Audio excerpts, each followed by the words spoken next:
भोजपुरी गाना गावे खातिर माई बेटी के नाम ले लेता लोग, ओकरा बाद लाई भा जाता लोग। आ लाई भा के झूठो खानी रोआई होताटे कि नहु कुछू पर लाई भा जाता कि नहु कुछू पर। हाउ पंकज सिंह बारन बेमतलब के लाई भा के झूठो खानी रोए लागतारन, कोनो सवाले पैदा नहीं होत रोए के उ काहे रोतरन तो कोई के आज तक पते ना चलल।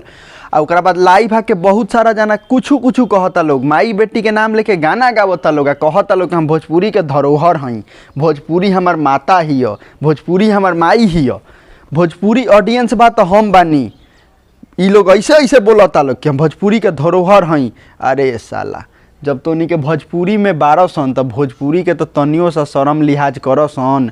भोजपुरी जहाँ इतना मीठ भाषा के प्रयोग कल जाला तोनी के ओकरा के तो ई जौन कलाकार 12 सन तोनी के तो पूरा नीचे लेके जाता रसन। कोई कहाँ से भोजपुरी सुनी? बढ़िया आदमी कोनो बा जौन भोजपुरी के लाइक करेला ना करेला? काहे कि भोजपुरी में तोनी के कचरा फैलावता रसन।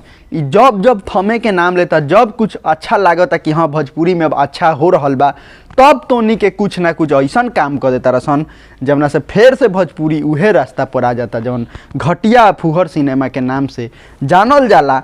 पहले से वो कुछ दिन तक थमल रहता तोनी के फिर उठा देता रसन, फिर भोजपुरी के नाम उहे लेवल पर ले जाके ढकेल देता रसन जवना खातिर भोजपुरी नइखे बनल। पहले भोजपुरी बहुत बढ़िया रहे, जब भरत शर्मा गावत रही, बहुत सारा गायक रहे लोग पुराना, जाके गाना सुनसन उनका लोग इनके, तब कहिए का उ लोग के गाना ना चलत रहे। घड़ी कैसेट के दौर रहे तबो चलत रहे, 20 घर में 50 घर में एगो टीवी रहत रहे तबो चलत रहे, 100 घर में एगो सीडी रहत रहे तबो बाजत रहे। लेकिन तोनी के ई बात बुझत नहीं खसन। जौना गली में थूका हो जाए एगो गायक पैदा ले लेता टे, जौना गली में मुता हो जाओ एगो गायक पैदा हो जाता। लेकिन कौनों के गावे के सहूर नहीं खे। साला स्टारडम बनावे के बता अच्छा कार्य करसन, मेहनत करसन लगन से। आके सूत उठ के गाइला से कोई स्टार ना बन जाई। आके कोई सूत उठ के सोची कि हम गाना गा के हिट हो जाई तो ना हो जाई।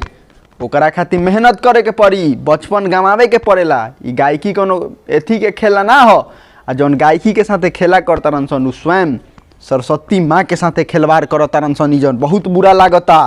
तोनी के ई बात के ध्यान रखसन कि भोजपुरी में ऐसा ना होके के चाही। काहे कि भोजपुरी में तोनी के 12 सन, भोजपुरी से तोनी के 12 सन।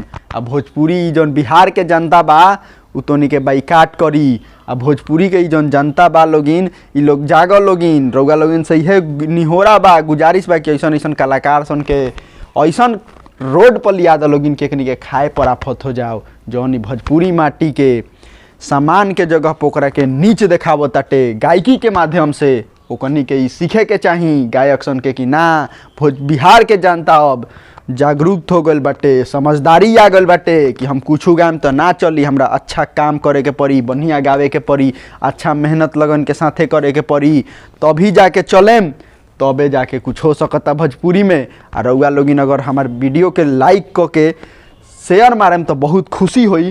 काहे कि रउआ लोगिन भोजपुरी के सपोर्ट करतानी लोग, भोजपुरी माटी के बचावतानी लोग लाज के, जौन बहुत दुख लागता कहीं गईला के बाद। कहीं भी कोई कह देता टे बिहार यूपी के बाहर गईला के बाद कि भोजपुरी तो घटिया फुहर सिनेमा है, जौन बहुत दुख लागता। तो ऐसा ना हो के कहीं जे भी कलाकार देखता टे ओकरा से यह रिक्वेस्ट बा छोटा सा कि भाई अब सुधर जा लोगिन, अब सुधर जा लोगिन, अब सुधर जा लोगिन।